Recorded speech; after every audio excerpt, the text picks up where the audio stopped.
My name is David Klinger, and I'm 78, and I was born in Rogers, Arkansas in 1944 during the World War II. So tell me about your family. Who were your parents? My mom and dad, my dad was Sherman T. Klinger. My mom was Mildred Pearlie Marlin. Neither of them were born in Rogers. They came different paths to Rogers. My mom came, her parents brought her up from Independence County when she was 3 years old. My grandfather, I might add, my grandfather, Fred Marlin, we've got pictures of him with a buckboard and mules right out here on the Bentonville Square. He carried freight over the Ozark Mountains, and in so doing he became familiar with Rogers and Harrison and Bentonville, and he eventually decided he would move from they lived in Jamestown, a small town across the river from Batesville, and it burned. And so they decided they would leave and come to northwest Arkansas. And my grandma used to tell me that my grandpa picked Rogers over Harrison because Harrison had too many shootings. And so that they wound up in Rogers when my mom was 3. And I might add something about my grandparents. My grandmother, my maternal grandmother's name was Tennessee Elizabeth York. And of course she had relatives that came from Tennessee. And as a matter of fact, I found out after her death that she was kin to Alvin York, the World War I hero. She never told me that. And but I found out through various means, including after I was a judge. A man showed up at my office one day when I was in Carroll County and told my secretary that he was doing a genealogy on Alvin York, and my name came up. And so I guess it's true. In any event, my grandma was originally from Stone County before she married Grandpa. Her dad was a sheriff. I didn't realize that. I knew that he had men in custody. I thought he was a constable. She said at times he would chain men to the floor at night when it was too late to take them to the county seat. So and he later became a state legislator. I didn't know that until later. In the event, they came to Rogers in 1918. And my grandfather, who'd been known for his mules and his harness back in Independence County, got into the taxi business and the bus line business. And he opened a huge bus station there on the corner of Poplar and 2nd that was a landmark. And Greyhound bus was there. He had gas, he had garage, and he serviced the cars of Rogers for years. And his taxi drivers, I remember when they got two-way radios. That was a new invention. And so that's my mom's side. My dad's side, his mom and dad, my grandmother and my grandfather, were educators. And as a result, they moved around, and as a result, my dad, I think, was born in Mansfield, Ohio or somewhere. His younger brother, Billy, was born in Laurel, Montana, and their youngest brother, Freddie, was born in Dallas, Texas. But anyway, they all wound up in here in Rogers, I think due to health problems. My grandpa, who became the city attorney, or city clerk, and as the first Republican in Rogers. It's caused a lot of lively conversation, I understand. And as a matter of fact, he also established a nursery, orchards, peaches, apples. This used to be the apple capital of the world. It was enormous, and the Klinger Orchards nursery put out thousands of orchards, trees throughout northwest Arkansas, not just in Benton County, but in Carroll County, elsewhere. Eventually, my grandpa died. He died before I was born. And so there was my grandma with 3 growing boys. They grew up, and eventually they all went to war. And as a matter of fact, my mother and father, I think, were married around 1940 or 40, because they had my sister in 1941. He'd been activated. As a matter of fact, he had joined the National Guard at the insistence of a good friend of his in Rogers named J. Wesley Sampier. J. Wesley was quite a fella and had a son named John, who's still alive and well, and was the mayor of Rogers for many years. But Sherman joined the Guard, and by the time they were activated in 1941 and began their training, getting ready for the war, he'd become the company commander of the battery, the company there in Rogers. It was 142nd Field Artillery. And eventually, at one point in time, my father and his 2 brothers were all in Europe at the same time fighting the Nazis. And apparently it really was hard on my grandma. So, in any event, after the war, we lived at Rogers. In fact, at that point in time, we lived on a 20-acre little farm, exactly where the Catholic Church sits today. As a matter of fact, my parents sold the land to the Catholic Church when we moved at one point in time. My dad stayed in the National Guard after they came back from the war, and eventually obtained a job, was given a position at Camp Robinson, which is down next to North Little Rock, at deactivated Army post, but it's headquarters of the National Guard. And so he became full-time Guard official from that point on.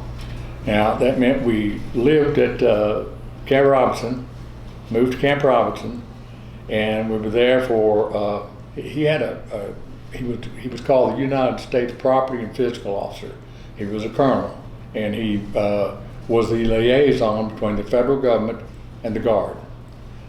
A pretty good job, which he lost as soon as they changed governors. Governor Cherry was elected. I think he beat Governor McMath, I'm not sure. And so that meant my dad was out. We came back to Rogers. And however, he stayed in the Guard. And then after a couple of years, Orville Faubus was elected governor. And he appointed my dad as Adjutant General. And that lasted for the next 12 years, as long as Faubus was in office.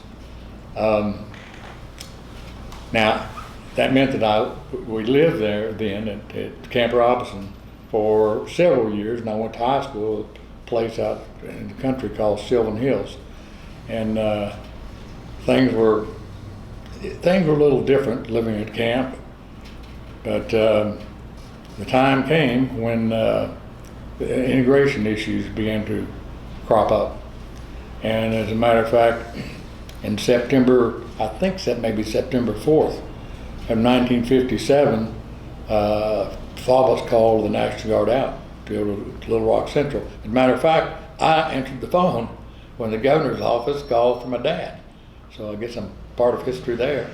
In any event, the next day the Guard was deployed at camp at Central High School, and they, as a matter of fact, blocked the 9 black children that were to integrate Central under the recent U.S. Supreme Court decision.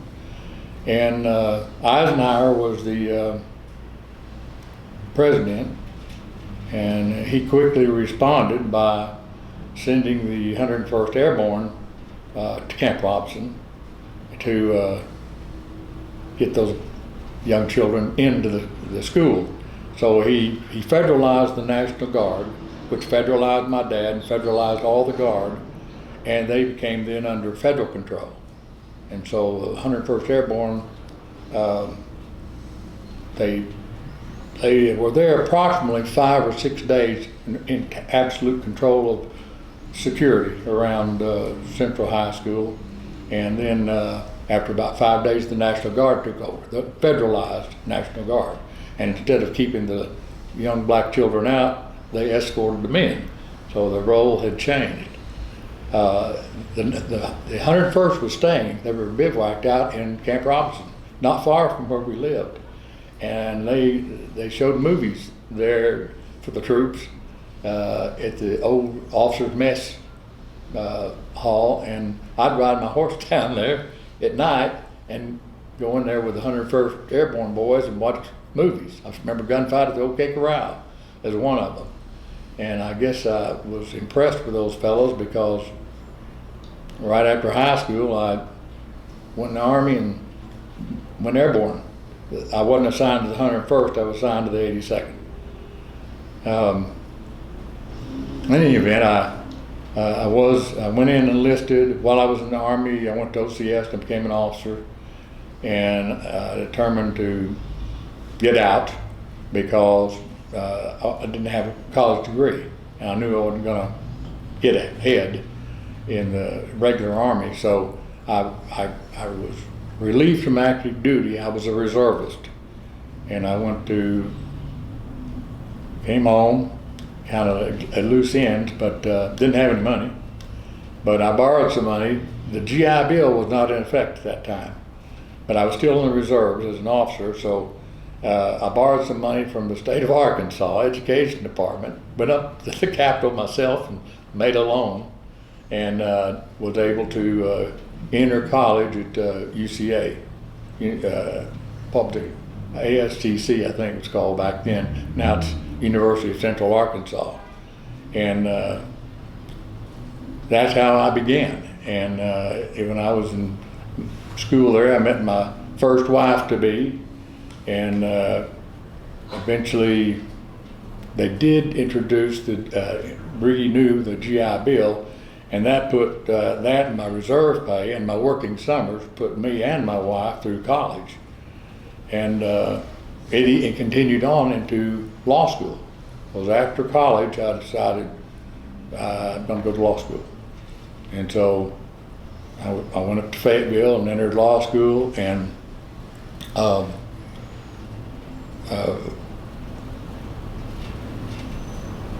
it was fun, and I had to work. I mean, I was an honor graduate, one of the honor graduates in OCS, and I was one of the honor graduates in high school.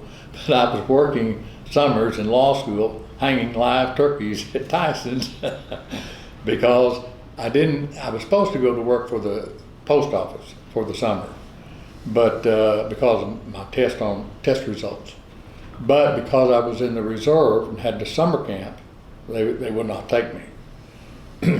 Luckily for me, the law changed, and so the next summer they had to take me. So I got to work in the post office during the summer. In any event, graduated from law school, and I really didn't, sort of a loose end. I just determined to go to Rogers and hang out a shingle. And I did with another fellow that I was in law school with, and we went to Rogers and we borrowed some money from Howard Slinkard. And we borrowed some money from the local First National Bank and financed an office and in private practice for about 3 years. And during that period of time, the then prosecuting attorney, who was Gary Kennan, offered me a job. He was getting a new position. He only had one deputy, a deputy named Kevin Pollock, but he was getting some LEA, Law Enforcement Administration funds from the federal government to fund another deputy prosecutor. So he offered me the job, and I jumped at it. I was kind of bored with private practice, and I was looking for some action, and I found it. He hired me effective September the 1st of 1975. And I remember that day well because it was a Monday, it was Labor Day, and I got a paid holiday. my first day on the job. In any event, I became a deputy prosecutor, and I really liked it. I was in all the action. I got all the action I wanted.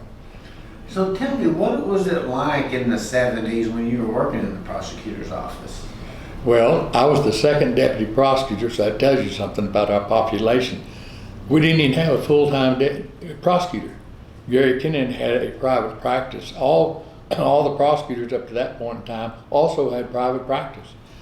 But Gary went full-time, the first full-time prosecutor in the history of Benton County.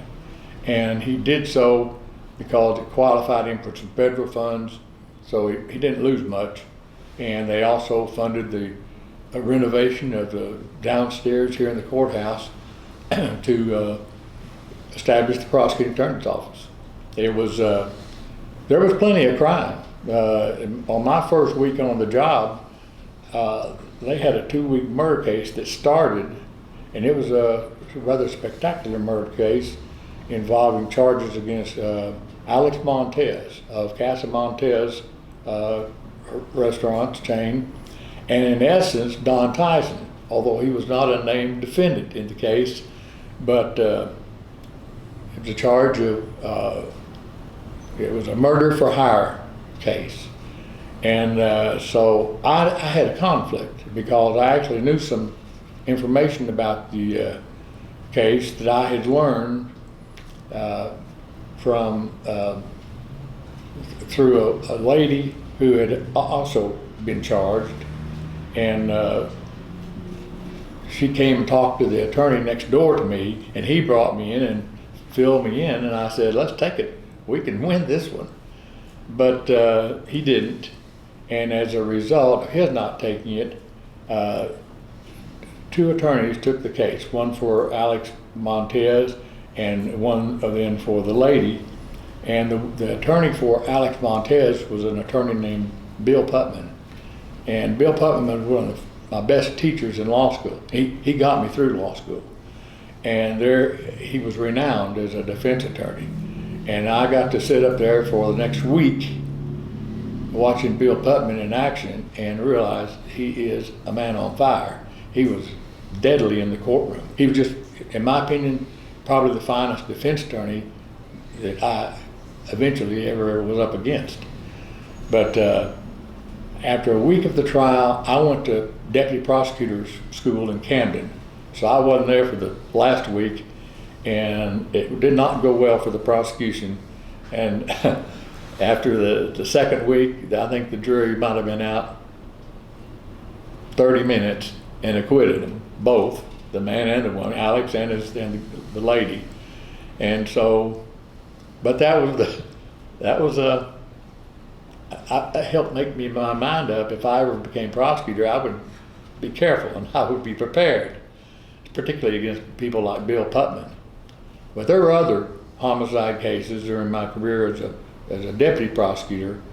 It was our population was small compared to today. I think Rogers was probably 11,000 when I ran for prosecutor. It's now, what, 67 or something of that nature. And but it was slower. It also, everything was slower paced. The dockets weren't as crowded. We only had one circuit judge, Judge Enfield, and we had one chancery judge, and that was Judge Coxey, who'd been prosecuting attorney up here for 22 years. And that's all we had. Now we've got 7 or 8 circuit judges, I don't know how many, and that's how things have changed. I think there's probably from 2 or 3 people in the prosecutor's office, an army of 40 or so. It's really grown with the population and with the crime that comes with bigger populations. You've handled a lot of cases over the years as prosecutor. What are some of the ones that stand out? Well, I did have, of course, I was there for 16 years, and as a result, I was going to have a lot of big cases. But I had some serious murder cases to begin with. Jim Shaw. He had killed 2 people, shot Alvia and Beatrice. I think their last name was Arnold, and dumped them into a cistern, and they weren't discovered for 3 weeks in the dead of summer. Eventually, he was apprehended. The murder was before I became prosecutor. They caught him after I was prosecutor. So I prosecuted him. There was a fellow by the name of Floyd Jr. Cotton, killed his brother-in-law, Fred Taylor. But the big one, the first really big one I had, it sort of was a shocker to the community. It happened on, I think, January the 8th, 1981. And we had a gentleman named Don Lehman. He and his brother, Tuffy Lehman, were big-time builders in Rogers. And they built big, fine homes, and well-liked and well-respected in the community.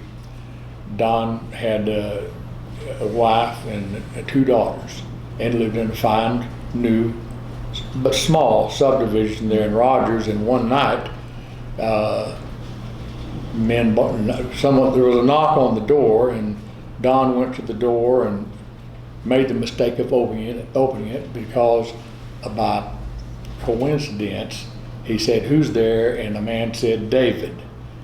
Well, the man that was there was not David. His name was Darrell Ridgely, but he used an alias of David. And it just so happened that Don's other daughter was out with a boy named David that night. And so Don opened the door and he saw 4 masked men standing there. So he immediately tried to close the door, and he called his other daughter in, Vicky, in to help. And the 2 of them tried to keep the door closed, but they couldn't fight 4 men. And the 4 men burst in, and they worked Don over pretty good, but he got away from them and was headed for the bedroom, we think probably to get one of his guns, and they shot him. And then they got him down on the wife, and in front of his wife and daughter, shot him again. And that then they robbed the place and fled. And I will say this: they did not, other than the shock and fear that was put into the ladies, they didn't harm them.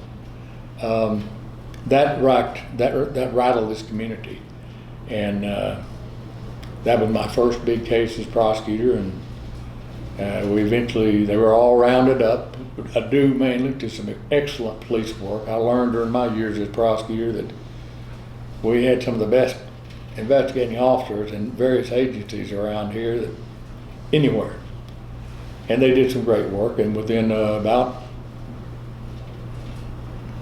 within 24 hours or so, they had 4 of them rounded up.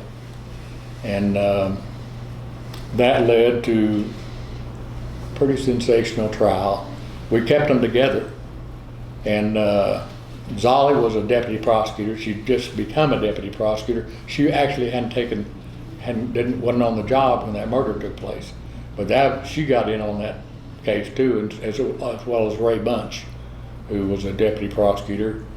And so we started preparing for trial, and it wound up, we had a good judge, a really good circuit judge named William Enfield, and he didn't let things lie around. He pushed that case, and so we finally got to trial in the fall of '81. And it was quite a trial with 4 defendants, and each of them had at least 2 attorneys, so there were 12 of them and 3 of us. And I think that trial lasted for about at least a month, maybe a little bit more. And when the dust settled, that jury convicted all 4 of them and sentenced all 4 of them to die. So, and a personal thing that was happening during that trial, I began to lose weight. And I never have been a weight loser. I was always a weight gainer. And it was unusual for me, even though it was a high stress trial. And I ran every day that I could. Tried to stay in shape, but losing weight was new. And I kept complaining to Zolly and Ray that this isn't me, there's something wrong.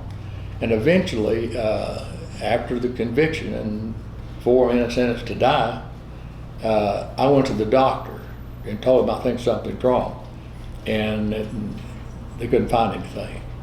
And in fact, they said I was healthy as a horse, but I knew something was wrong, and so I continued to lose weight, and I went back to the doctor, James Arkins, and he eventually sent me to some specialists in Fayetteville, and they put me through the ringer. They couldn't find anything wrong, sent me home, and I was persistent. I kept going back to Arkins, and then one night, Arkins, who became suspicious of my high blood pressure, and I was otherwise in pretty good shape, he became suspicious and ran tests, and eventually became concerned that I might have kidney cancer. And so eventually they put me through some more tests and concluded, as a matter of fact, my right kidney was cancerous. Kidney cancer back in those days was generally fatal. I think the survival rate at that time was about 6%. It was deadly. And so they had to take it out, and I just didn't want the notoriety of the world knowing I was deathly sick and gone from the office. And so I called Zolly and Ray in and said, I'm going out of town, I'll be gone a while, I'm turning it over to you, and I don't want anybody to know it. And I left it with them. And they ran the office for 30 days, and they kept their mouths shut, and it was a rough go. The surgery is rough, recuperation is rough, and I worked hard at trying to come back early. So I exercised and did everything I could do to get in shape to come back, but still I looked bad. And matter of fact, after I was back at work, here in this courthouse, I ran into David Matthews, a very well-known and very prominent and effective attorney. I met him down in the lobby, and he said, "What happened to you?" He said, "You look like you almost died." And I just said, "Well, I was sick." And I kept it to myself, and eventually I was back in gear and on to other big cases. Another big case we had was after Don Layman. One that was interesting because it went all the way up to the United States Supreme Court was Vicky Rock. Vicky Rock had shot and killed her husband, who was younger than her. Shot him with a .22 at their home when he was leaving to go out on the town, and she didn't want that to happen. She was it was sort of a sad case. She was a good woman. She'd been in the military, and she was, I'm afraid, she was overweight and plain, and she got Frank as a young man and sort of made him a man. And then he began to think about wandering, and that broke her heart, and she shot and killed him. And I charged her, because of the emotions involved, I charged her with manslaughter. That's when I think I met Bill Putman for the first time, toe to toe. Now, I will say this about Putman. In those days, when the county people got sued, like our sheriff or the deputies, civil rights, we had the luxury back then of being able to name our attorney. Our insurance company let us name our attorney. Well, I always named Bill Putman. And so I had been in federal court several times with Putman during this period of time as he defended our sheriff or our sheriff deputies. And again, I would have to say I was so impressed with his ability in the courtroom in those federal civil rights cases. I would sit there, watch him. You know, we were up against some pretty good attorneys with some pretty good cases. And I thought I was such a hotshot young attorney at that time, but I saw situation after situation in which I didn't know how it would go about cross-examining the plaintiff or a witness. And Bill Putman would stand without a note and take them apart. I just was more in awe of him. But in any event, he came in to represent Vicky Rock. And during the course of his preparation, he had Vicky hypnotized because there were certain parts of her story she professed not to be able to remember. She remembered having the gun in her hand, but she didn't remember pulling the trigger and actually shooting her Frank. And so Putman had her hypnotized, where she began to fill in these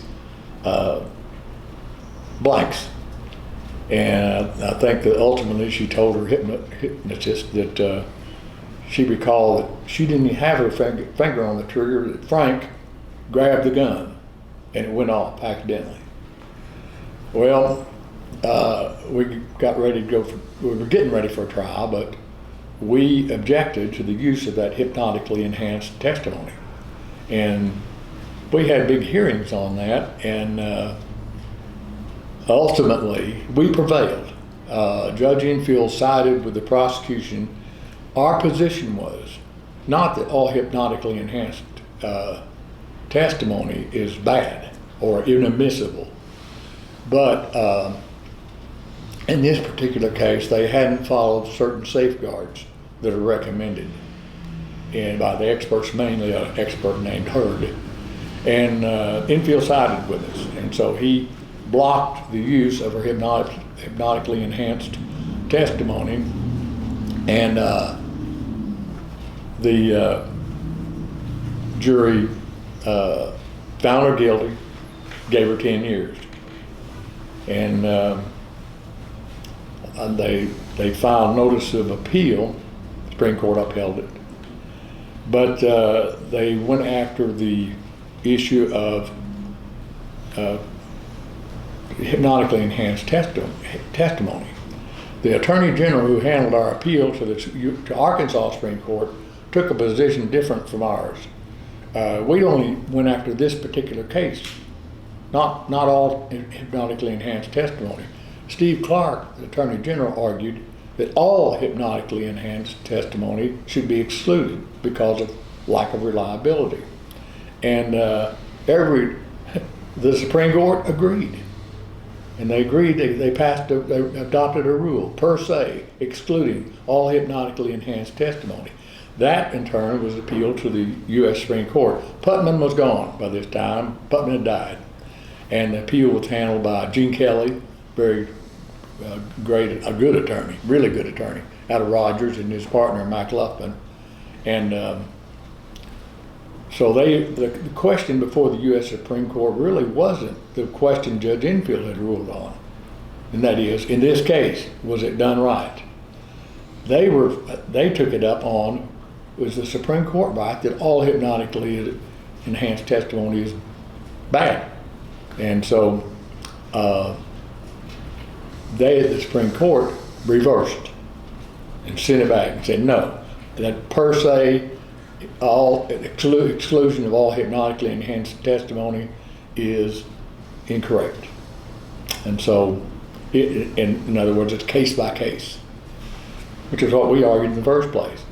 But in any event, we got the case back and we got ready for retrial, but this time we pled it out to something less than 10 years, maybe even probation. His parents loved her, and they were all for mercy because they understood the problems. But anyway, how long have I talked? Move on to your next. Okay, another case that stands out was the Frankie Parker case.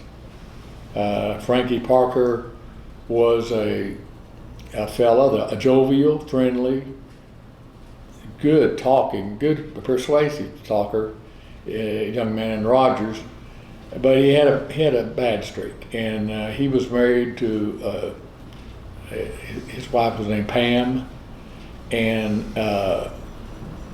I'm afraid they were all into drugs, And Pam and her sister were into those drugs. They were raised in a strictly religious environment. And eventually they woke up. And she decided to get off drugs and get away from Frankie. And Frankie couldn't tolerate that. And so at some point in time, he continued to he stalked her, slashed her parents' tires, just harassed the whole family. And but slyly, we couldn't catch him. Then she actually was living with one of her uncles, trying to stay away from Frankie. And Frankie one night set up an alibi in a bar, and then left and dressed in camouflage and rode his motorcycle over to the Warren home and lay in wait until Mr. and Miss Warren came home with their other daughter, Cindy. And Frankie ran out firing, and Cindy got away. He shot at her, and but she still was able to get away. He chased the Warrens into their home, shooting them, and shot them both to death. They died on the floor in their house. He wasn't over. He then left there and went to his wife's uncle's house and went in and kidnapped her. And he left there, had Pam in tow, and decided, probably, we think, reading his mind, that the police had probably picked up Cindy, who ran off, and probably had her at the police department. We think that because he took Pam to the police department, broke in, very lax security in those days. There was an officer named Ray Fine on duty, and he shot Ray. The gunfight ensued, but Ray got hit.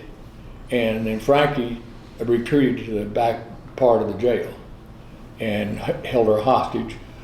Terry Woodside, a good Rogers cop, went in and rescued Ray and got him out of there, and he lived. He's fine.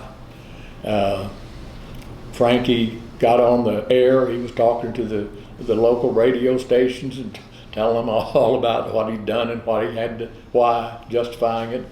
And eventually, Keith Ferguson, our state trooper, later our sheriff, tried to shoot him, shot him with a shotgun, and instead of killing him, just shot a couple of fingers off. Whereupon Frankie shot Pam dead center, and they burst in and they got Frankie. Pam was bad wounded, but she lived, and so we charged Frankie with 2 counts of murder, several counts of attempted murder, you name it, burglary, because he went into their house to kill them. And we went to the jury eventually, and the jury, I think that on that first trial, I believe it was W.H. Taylor and Jim Lingle. And if I hadn't said it before, W.H. Taylor was also one of the premier defense counsels in this area, still is. He's a super lawyer. And I think, as a matter of fact, I think that he's probably handed me one of my only 2 defeats. The other one was handed to me by John Everett. And so, anyway, the jury convicted Frankie on everything, and they gave him the death penalty. And we got reversed by the Supreme Court of Arkansas. And they bought into the theory, which I still have difficulty understanding, that since the object of the burglary was to kill those folks, it couldn't be considered capital murder. And now, you understand, if the object was to go in and rape Miss Warren, and in the process he killed her, that's capital murder. If he went in the house to steal a TV, and in the process killed the Warrens, it would be capital murder. But the Supreme Court didn't buy it. They bought W.H.'s theory that since murder was the objective of going in, it couldn't be the aggravating circumstance that led it to be capital murder. So they reversed the murder conviction, but they upheld all the other convictions. He still was facing several life sentences. But we decided to go back and try him on the murders. And they called my error procedural, not substantive, and so they let me retry it, and I charged a single count of murder. In the course of committing murder, you kill 2 or more people. That's another theory of capital murder. We went back and tried him again, and this time he was given the death penalty again. We were successful, and ultimately he was executed. A lot of the attorneys we've talked to mentioned that you were always known for your preparation, and you said earlier that maybe you got some of that from Putnam, but tell me more about your ability and your desire to always prepare. I saw my first boss, Gary Kennan, sort of stumble on 2 or 3 cases that I really thought maybe he shouldn't have stumbled on. And I swore that if I became prosecutor, they weren't going to catch me with my pants down. And that was my goal. And I think I practiced what I preached, and I made sure my deputies felt the same way. I try to avoid any surprise that I think's out there. Try to avoid being taken off guard. Try to be thorough in my witnessing. I generally went to murder scenes the night of the murder, or the day of the murder. I tried to see what it was all about there. And I seemed to assimilate that into my approach to the case. But I didn't like to leave any stone unturned. And that's just I tried to be thorough. And it generally came out pretty good. By working hard and just not quitting. I guess I almost lived the job because I didn't want to be caught unprepared. How did we go from Prosecutor Klinger to Judge Klinger? Talk about that. Well, I was finishing my 8th term as prosecutor. That's a pretty good haul to be prosecutor that long, and they were only 2-year terms. So every 2 years I was running for, every other year I was running for office. And a circuit judge here in Benton County by the name of Sid McCullum determined that he was not going to seek re-election. And so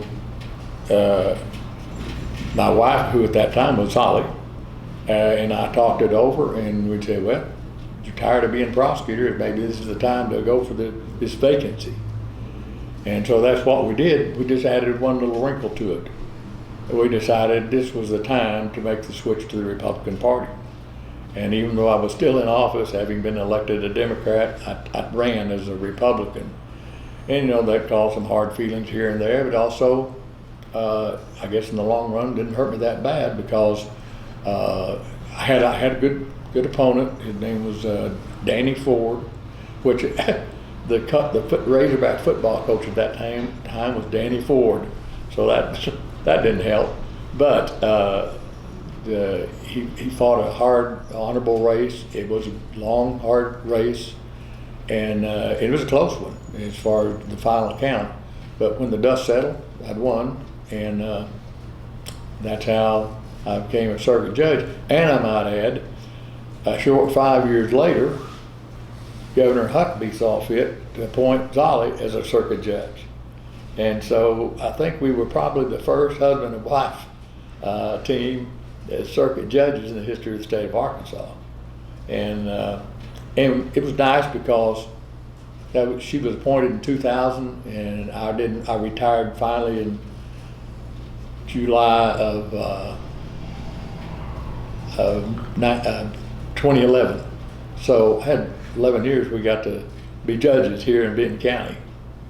So that's what happened. Well, you talked earlier about a lot of the cases that you prosecuted. What about some of the ones that you heard? What was it like being on the other side? So what are some of the cases you remember?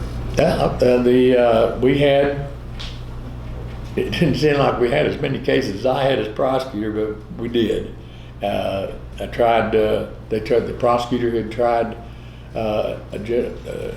actually a Hispanic individual that had killed a young black man in cold blood, and it was cold blood, and that was tried in my court, and the jury brought in the death penalty. It got reversed. They're saying I made a couple of errors, and I probably did, but it got reversed. So I'm getting ready we're going to retry this, and the prosecutor decided to plead it to life without, and so that's what happened to that. I had some murder cases. I see Mr. Ballman, he and Miss Cushman had murdered, I guess, was it one or two brutally. They were hired to do it for $40,000, and so the lady pled out, took a deal, and she testified against Mr. Cushman, and I think against Mr. Ballman, who I think was represented in my court by W.H. Taylor. But this time the W.H. Was up against the stacked deck, and they convicted, and it was they gave him life without parole, and it was upheld on appeal. I had some other homicides that right now I don't think of them as particularly spectacular. But one of the cases that I had was kind of reminded me of some of my days as prosecutor. One thing I didn't mention, I won't go into, but as prosecutor, you also had the unpleasant duty to, you might say, police our public officials, and I did. And during the course of my years as prosecutor, I prosecuted the sheriff of Benton County, a highly popular Republican. I prosecuted the circuit clerk of Benton County, a highly popular Democrat. I prosecuted the sheriff of Carroll County, highly popular Democrat. The county clerk of Carroll County, and of course, if they wouldn't be in office if they weren't somewhat popular. So that always created some hard problems, no matter whether I won or lost. I finally had, as prosecutor, had brought charges against a very popular mayor here in Bentonville, Mayor O'Neill, and that jury went to trial, and that jury hung. And we were getting ready for a retrial, and the prosecutor, the defense attorney, and I agreed to drop it to a misdemeanor. He'd plead to that, and he would resign. And so that left a lot of people in Bentonville with a bad taste. As judge, the prosecutor brought charges against a municipal judge by the name of Rodney Owens for charges of evading some taxes on the mobile home that he bought, or RV. And that was a pretty high-profile case that we tried, or the prosecutor tried, and he obtained a conviction on that. There's one other homicide case I need to mention as a prosecutor, because it still haunts me. A man by the name of Don Davis, a drifter, came into Rogers and ultimately broke into a house in the middle of the afternoon in a nice, peaceful neighborhood in Rogers, and committed a burglary.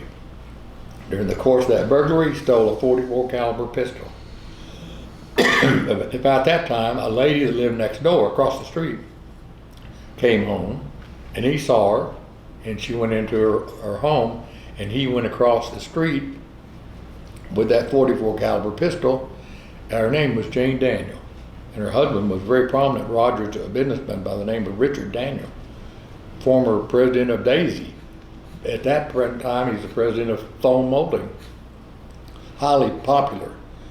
And so he got the drop on Jane, and Jane was sort of paranoid for a case that I had prosecuted years earlier, where her house had been burglarized by a gang. And so as a result, she's a little paranoid, and she'd hid her jewelry and things all over the house.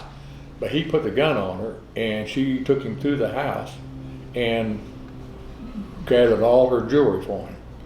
And then he took her downstairs and in point blank, with her looking away, shot her in the back of the head and blew half her head off.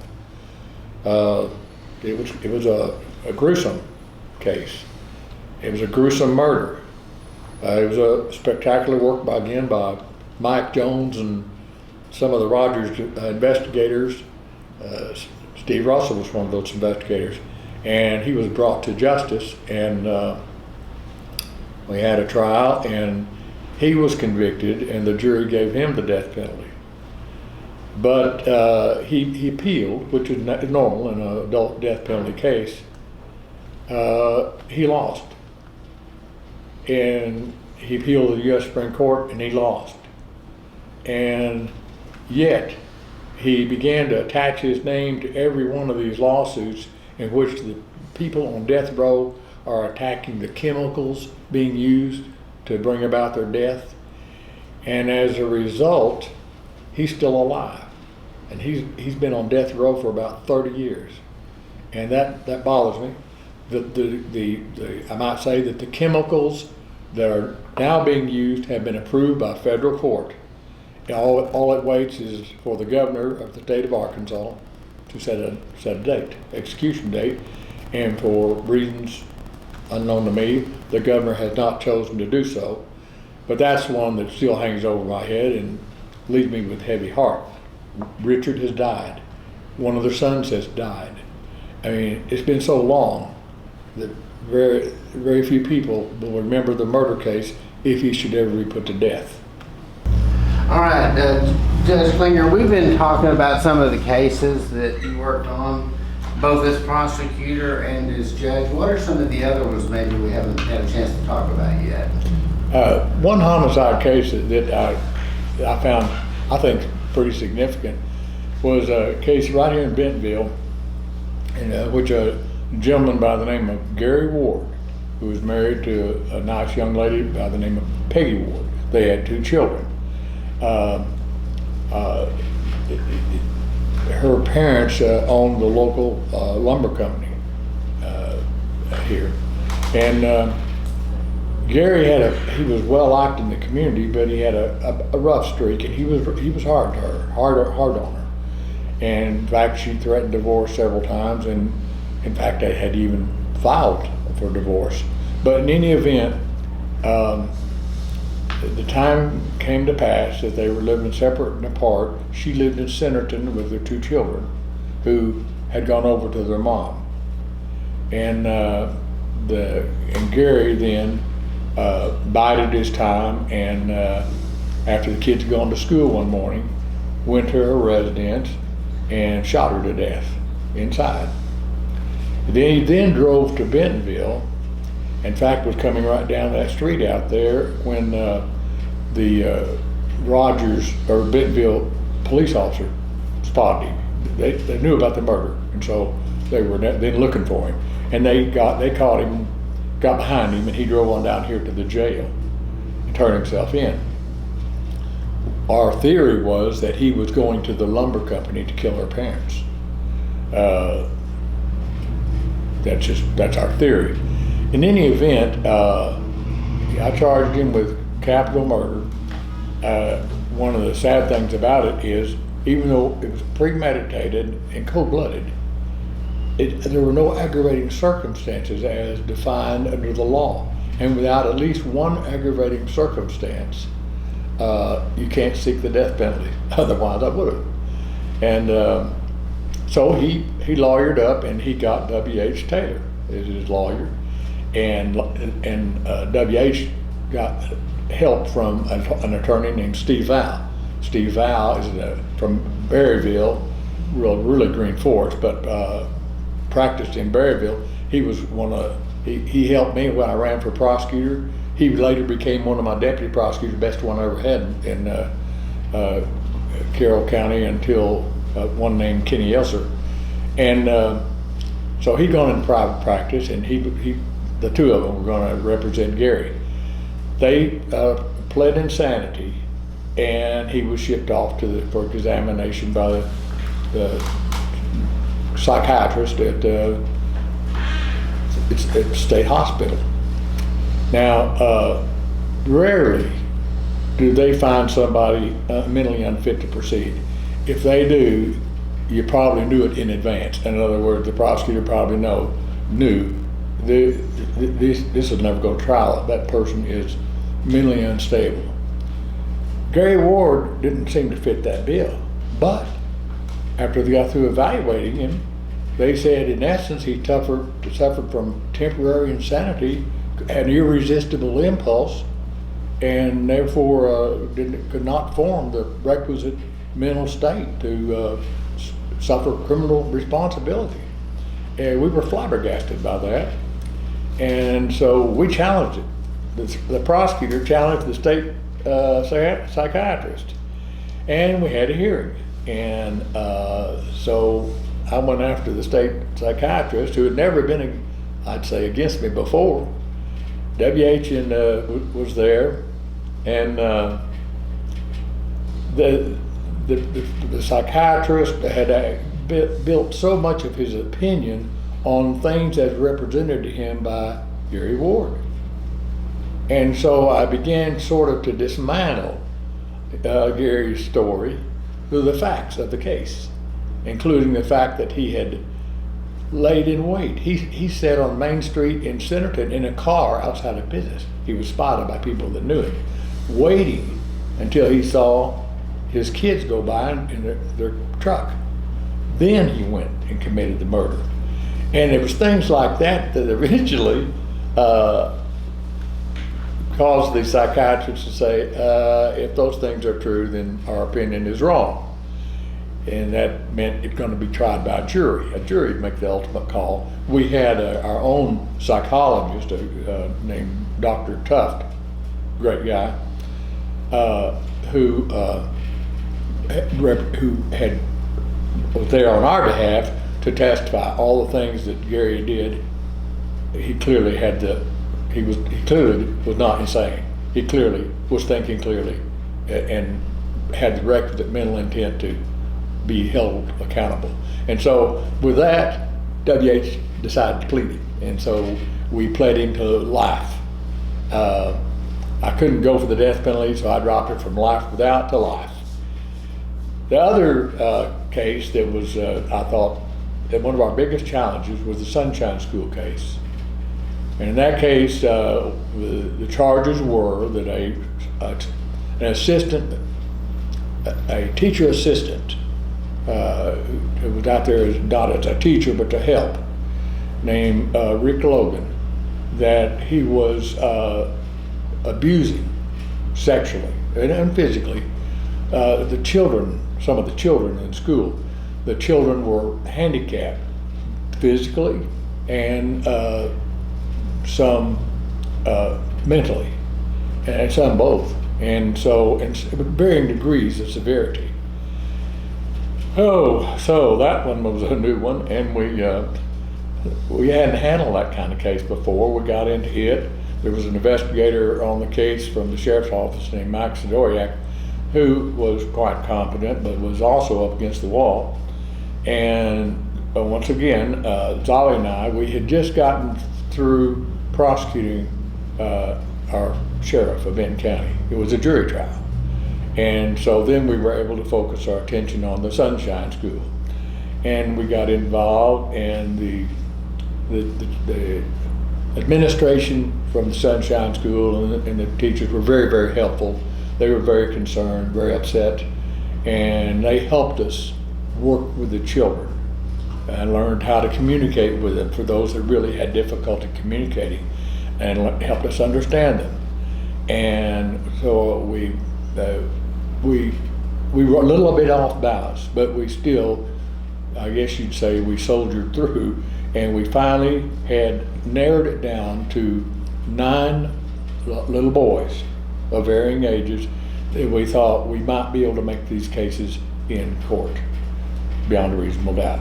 And some of the boys were much more, the cases were much stronger than some of the last. Rick hired Marianne Gunn and Leslie Borgononi of Fayetteville to represent him. They moved to separate the charges. We charged them all together. Well, actually, we didn't object because we didn't really know what we were doing. And so we thought, well, okay, we'll have a trial and we'll learn what we were supposed to be doing. And so the judge agreed and he severed the 9 counts. So we went to trial. And the first trial was Jimmy, wasn't it? Jimmy. And it went beautifully. It went better than we'd ever dreamed it would go. We were euphoric. And the night after our first day of trial, we were so overconfident that, and we're never like that, but this had gone great. Our little victim had testified beautifully. Backup material, the physical. And it was submitted to the jury, and the jury was out for a long time. And then we began to worry. We thought, who's on that jury that we've lost? And eventually the jury foreman came in and reported to the Judge Enfield, that they were hopelessly deadlocked at 8-4. And Enfield told him to go back and give it some more work. And Dolly and I were saying, who in earth, what for could that be that didn't get the picture? Couldn't understand that. They came back after another, I think a couple hours, and they were 9-3. And we said, well, okay. Our slam shut case didn't persuade 3 people. So judge declared a mistrial. The next day, one of the jurors, a lady, came to our office and informed us it was 9-3 for acquittal. It was 8-4 for acquittal, and after another couple hours, it was 9-3 for acquittal. And one thing that was kind of ironic, there was a big swarthy individual that was on the jury, and his name was Mr. Miranda. And you've heard of Miranda warnings. I made a sorry attempt at, making a joke out of his name, and it did not please him, you could tell. But I left him on the jury because his answers were otherwise good. Well, this lady says, as soon as they got into the jury room, there were 2 men who started saying, you cannot trust these handicapped children. They'll tell, they don't know the truth. They'll tell you can't believe them. They really had an axe to grind that they'd hidden on during jury selection. And so eventually it was 9-3, and the 3 was Mr. Miranda and 2 ladies. And she said that the argument of these people that wanted an acquittal was they've got 8 more charges, which they weren't supposed to know or wasn't supposed to influence them. But they said they've got 8 more charges to try. And she said, Mr. Miranda said, they're going to have 9 more charges to try. And he held them tight. She said, Mr. Miranda held us together. So it was back to the drawing board. Judge Enfield, I said, he ran these things through. And he was going to reset the jury trial for after that term of court, so there'd be a completely new jury. We were able to convince Enfield he did not have to do it legally, that if he gave us an opportunity to qualify jurors who hadn't been brought in on the first one, maybe we could find a jury. And so we did. He did just that, and that's when the 2 girls, now the 2 ladies were off the case, and John Everett came in. And John Everett tried that Jimmy again. And that's when the Jimmy, let's say that John learned a lesson in that case, and he is absolutely one of the best trial attorneys I know, but he had his hands full with our little victim. And the jury on that occasion did convict, and I think they recommended 40 years on that. And so now we felt kind of good, and we were ready to go to trial on the next one. And so we asked Enfield to set it quickly. He did. And by the third trial, the girls were back on the case, and John was off the case. And the second little boy, I think the jury gave him life. The third little boy, another 40 years. And so after 3 of them, finally, the girls are saying, we want to consolidate the other 6 charges. We want to put them back together. Well, we were in agreement at that time. And so then we tried with 6 victims, and it was a miracle. The little boys, including those that really had difficulty communicating, were just excellent. And one little boy just couldn't communicate verbally at all. And but the jury bought in the 6 convictions, and they gave them all 40 years on every one of them. And they went up on appeal. John's case eventually got reversed, but by then all the other cases had been affirmed, with the exception of one, and they reduced that to a misdemeanor on the little boy that couldn't talk. So he got a year on that. Enfield stacked them. He had a life sentence. we opted not to retry Jimmy. But those are the 2 I think that needed to be talked about. Anything else you can think before I move on to different questions? Let me ask you this. What are some of the changes you've noticed? You've been in Benton County a long time. You talked about the population. I mean, what all do you remember the changes? Well, let's put it this way. When I was a little boy growing up in Rogers, we rode our bicycles all over Rogers. We walked the streets of my cousin and I had a first cousin born about the same time I was. We walked the streets of Rogers unaccompanied by anybody, looking for cigar butts and old cigar butts in the gutters, that we'd walk around with, acting like we were smoking. It was safe. Streets weren't paved. The downtown area, the immediate downtown area, was paved. My grandma and grandpa's house, which was on 5th Street, was not paved. In fact, I remember when the iceman brought ice for their wooden ice box. I remember when the milk was delivered. Those things are long gone. I remember 102 was a dirt road. I remember when the Bentonville Square was dead all weekend. There was nobody there.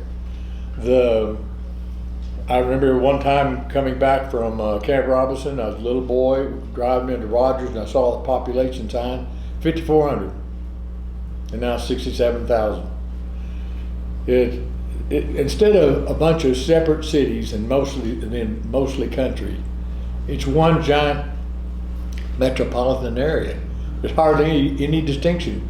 We came in on a flight from, we'd actually been to Belize to see some property her brother owns, and we flew in at night, and you couldn't really tell where Bentonville ended, Rogers ended, or Bentonville began, or Bentonville ended and Centerton began. It's Springdale. It has grown so much into a huge metropolitan area that, and I miss that. I miss the quieter, more country Benton County that I grew up in, and the Benton County we had when I first ran for prosecuting attorney in 1978. The population changes have been, I think, the biggest thing. Of course, there was no Beaver Lake when I was a little boy. You brought Beaver Lake in, you brought Walmart in, you brought J.B. Hunt in, Daisy, and the place began to explode in an industrial way. And the place used to be covered with orchards. I told you about my Klinger Orchards nursery. We're planting orchards everywhere. Orchards are gone. Even the little 20 acres we lived on in Rogers out in the country, we had a little orchard. Peaches and pears and apples, cherries, gone.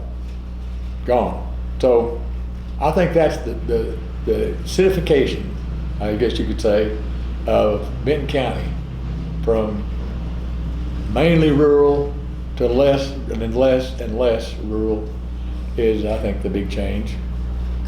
Judge, if someone came to you who had never been to Benton County in their life, didn't know much about it, and they said, tell me about Benton County, what would you tell them?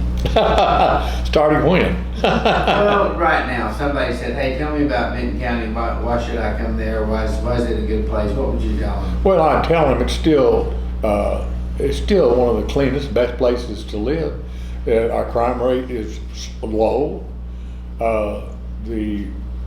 We're not big polluters here. I would warn them that it's growing by leaps and bounds. And for instance, as this recession looms, and I read today, some people agree we're in the recession. The Biden administration will not concede we're in a recession, but I don't think the recession is going to hit Benton County probably until later on, because the influx of people is coming into this county, I think around 1,000 a month. It isn't going to take long for it to change even more into a metropolitan area. And they need houses. And so the housing market is booming, even though right now with the higher interest rate and those prices, the inflation, there's a slowdown coming. I think we'll feel it last year as opposed to other parts of the country, other parts of the state. It's still a good place. It's still a clean place. We still have a beautiful lake, and we've got more and more things now. The museum and art centers and things of that nature that back to having indoor movies as we once did have. And so I'd say that the unemployment rate is generally quite low here. So if you're looking for work, you're generally going to find work. Those are good things. The potential for getting too big for its britches is there, and I really hope that to slow down eventually in that direction. One last question here. How would you finish this sentence? My favorite thing about Benton County is.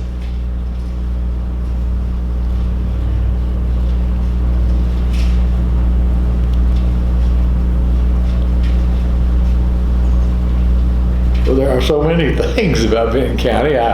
We live out in the country. I love that. We live on a creek. I love that. I love it that it's hard to go to just one single facet. I think there are several facets about the place that make it good. I would say the low crime rate right now, in light of the developments all over the United States, is one of the most attractive. Speaking as a former prosecutor and a former judge.